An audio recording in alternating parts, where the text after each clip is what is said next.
So, if you're coming from the last video about God is calling you higher and how He wants you to go about it, then this is the first thing that you need to have when you walk in this walk up the mountain, when you going up higher, and that is patience.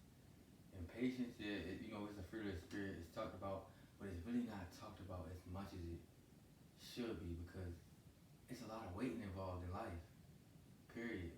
Even if you're not walking with God, but it's a lot of waiting involved. And got my notes right here, y'all. So I'm not gonna slip up. Got my notes, and yeah, patience takes time. And if you aren't willing to wait, you'll never finish because with God, there's always a wait. There's always a wait, and the wait is for our good, whether we think so or not. The wait is always for our good. It's always for our benefit, and it's always for us. You got so many people in the Bible that waited. You got Joseph, you got Jesus, you got David, you got John the Baptist, you got Moses. So many people waited. They waited, and some of them waited, and they didn't get the fullness of what the promise was. Moses waited, and he didn't even get to enter into the promised land. He saw it, but he didn't get to enter into the promised land. But let's get into it. The Bible tells us a lot that we'll go through waiting seasons. Like I was saying, Jesus went in a wilderness and he fasted 40 days, 40 nights, and he waited. David was in a wilderness and he was running away from Saul, and he knew he was going to be king. So many people told him, "Hey, you're going to be king." So many people that he was just meeting, telling him that we know you're going to be king, and he didn't see the fruit of it.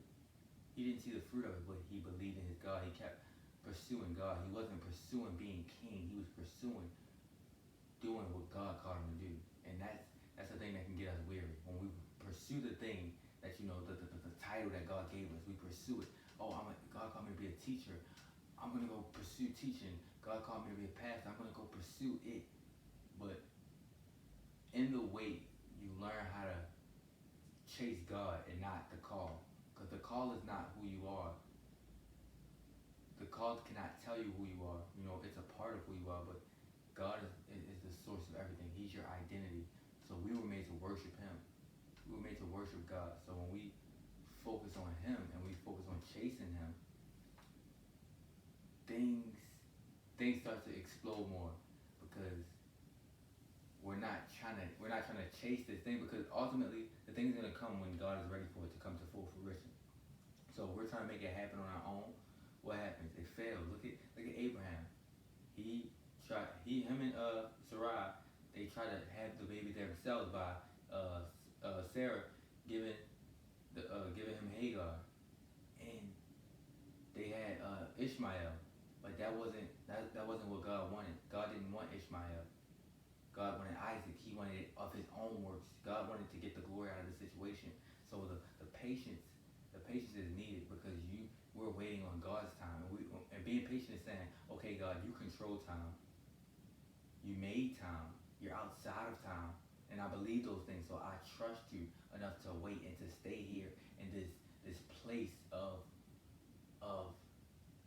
wilderness, and not just wilderness, but sometimes it's places of just, it feels dirty and uncomfortable, and you being patient is saying, Lord, I trust you. I trust you, God. That's what it's saying. James chapter 1 verse 2 through 4. Let's read that. James chapter 1 verse 2 through 4 says, "My brethren, count it all joy when you face diverse temptation, when you face many temptations." I'm going to read it in Amplified. "Consider it nothing but joy, my brothers and sisters, whenever you fall into various trials. Be assured that..." Oh, not mine. I got to read in King James Version. "Brethren, count it all joy when you fall into diverse temptations, knowing this, that the trying of your faith worketh patience. But let patience have her perfect work, that you may be perfect and entire, wanting nothing." So we see that patience leaves us content.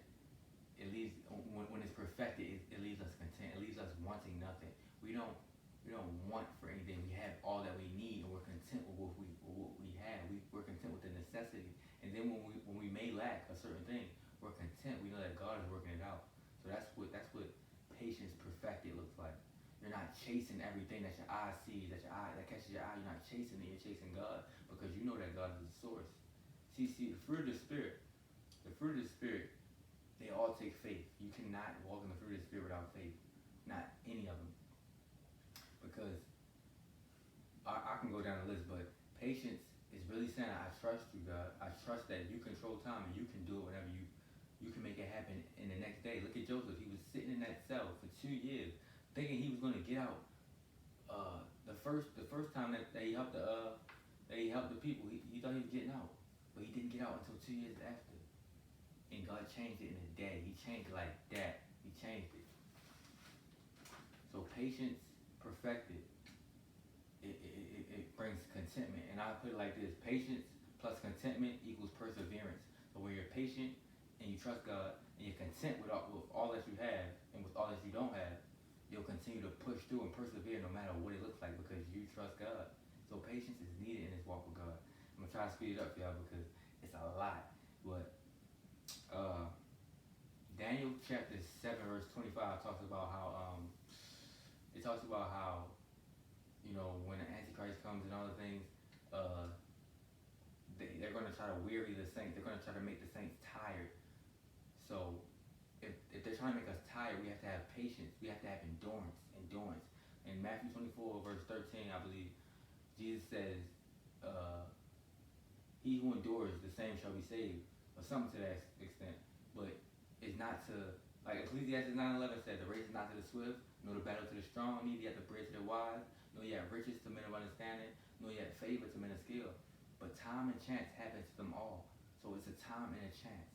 God has a time appointed for you, and he's going to give you a chance to do that thing that he called you to do. He's going to throw you out there into the field, and he's going to give you all that you need. And he said, that's your time and your chance. But you have to wait because the race is not to the swift. The fastest runner don't win. The strongest man don't win the battle all the time. Look at David and Goliath. But it's about he who endures. He said that he who endures will get to heaven. That's what Jesus said in the end times. He who endures. It's about your patience. This is a marathon, not a sprint. So even in these wilderness seasons, you have to be okay enough to keep going each day. You have to be okay enough. You have to be okay with waiting. Waiting is so important. It's so important.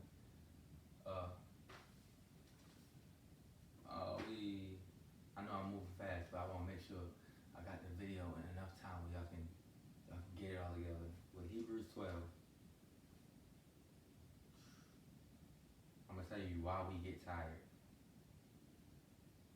It says, wherefore seeing we also are compassed about with so great a cloud of witnesses, let us lay aside every weight and the sin which does so easily beset us, and let us run with patience the race that is set before us, looking unto Jesus, the author and finisher of our faith, who for the joy that was set before him endured the cross, despising the shame, and is set down at the right hand of the throne.